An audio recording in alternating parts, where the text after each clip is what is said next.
Oke, selamat pagi lagi. Untuk kasus-kasus di mana seseorang menderita diabetes mellitus yang tipe 2 ya, kalau tipe 1 tidak ada pengaruh sama sekali kita berikan apapun termasuk SOP karena tipe 1 itu pankreasnya tidak mau bekerja lagi. Biasanya dia bawaan, nggak bisa dibantu untuk kadar gulanya. Tapi kalau untuk yang tipe 2, kenapa sih minum SOP kok gula darah bisa naik turun ya, atau bisa naik? Pertama-tama kita harus mengedukasi lagi bahwa SOP adalah suatu produk dengan 3 paten ya. Tentunya kita udah tahu ada regenerasi sel, terus ada melancarkan aliran darah, dan ketiga ada skin improvement terutama untuk menghilangkan kerutan. Itu dulu ya. Jadi kita memberikan untuk melawan diabetesnya melalui 3 paten ini. SOP bukan obat penurun darah atau bukan obat penurun gula darah, juga bukan obat untuk menurunkan asam urat ya. Itu harus ditekankan dulu dan teman-teman harus mengedukasi. Nah, kenapa gula darah bisa naik? Faktornya banyak sekali ya. Faktor kita ingat-ingat badan kita dari atas saja. Dari faktor pikiran dia bisa naik.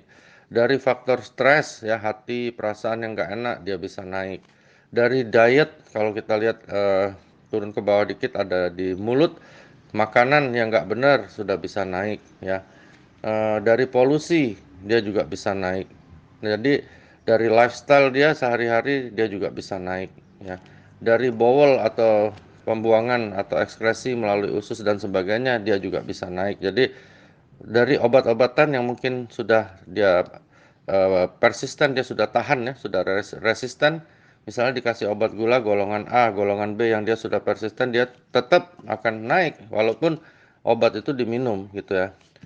Bahkan kalau yang udah pakai insulin lebih parah lagi karena pankreasnya sudah loyo. Jadi naik bisa terjadi kapanpun bukan karena SOP ya gitu. Jadi SOP tidak ada pengaruh untuk menaikkan atau menurunkan gula darah secara langsung. SOP melakukan 3 patennya untuk fights against diabetes mellitus. Bagaimana caranya?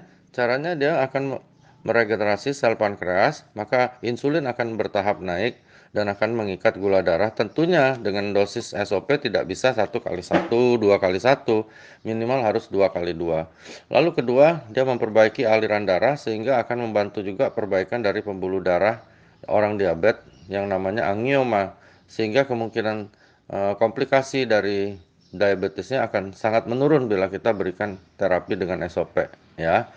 Itu yang harus dicanangkan dan diedukasikan kepada teman-teman. Jadi semua harus ditentukan dulu bahwa SOP 100 plus bukan obat penurun apapun, gula darah, kolesterol, asam urat ya. Jadi bukan menurunkan itu secara langsung, tetapi akan berperang melawan segala kondisi kesehatan dengan 3 paten ya. Thank you.